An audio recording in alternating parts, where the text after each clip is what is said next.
Pemirsa, PLT Kepala Balai Besar BMKG Wilayah 3 Denpasar M. Taufik Gunawan mengatakan pada masa peralihan musim ini perlu mewaspadai potensi cuaca ekstrim seperti hujan lebat dalam durasi singkat yang dapat disertai kilat dan angin kencang, angin puting beliung bahkan juga fenomena hujan es. Terkait hal ini, masyarakat diimbau agar tetap waspada dan berhati-hati terhadap potensi cuaca ekstrim dan dampak yang dapat ditimbulkan, seperti banjir, tanah longsor, banjir bandang, genangan, angin kencang, pohon tumbang, dan jalan licin. Kepala Pelaksana BPBD Provinsi Bali, Made Rentin, yang turut dalam webinar tersebut menyikapi musim hujan yang berpotensi terjadinya bencana, mengimbau masyarakat agar selalu aktif dalam memantau informasi perakiraan cuaca yang diterbitkan oleh BMKG.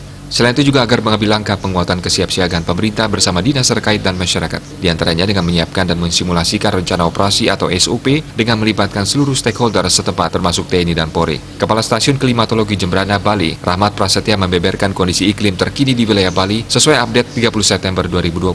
Secara umum, hari tanpa hujan di Bali berada pada kategori masih ada hujan hingga kategori kekeringan ekstrim. Sedangkan untuk distribusi curah hujan di wilayah Bali secara umum antara 0 hingga lebih dari 208 mm dasarian. Berdasarkan analisis dinamika atmosfer, terdapat potensi hujan sedang hingga lebat secara tiba-tiba yang dapat disertai angin kencang dan petir di wilayah Bali bagian tengah, barat, dan timur. Ditambahkannya, awal musim hujan 2020-2021 di wilayah Bali diperkirakan masuk di bulan Oktober atau sebanyak 6%, November sebanyak 67%, dan di bulan Desember sebanyak 27%. Sedangkan wilayah yang terakhir memasuki awal musim hujan di bulan Desember diantaranya Jembrana bagian barat, Buleleng bagian barat, utara dan timur, Karangasem bagian utara dan timur, serta Nusa Penida. Pihaknya juga mengingatkan yang perlu diwaspadai yakni potensi penambahan curah hujan pada puncak musim hujan yang diperkirakan terjadi pada bulan Januari 2021, khususnya di daerah Bali bagian tengah.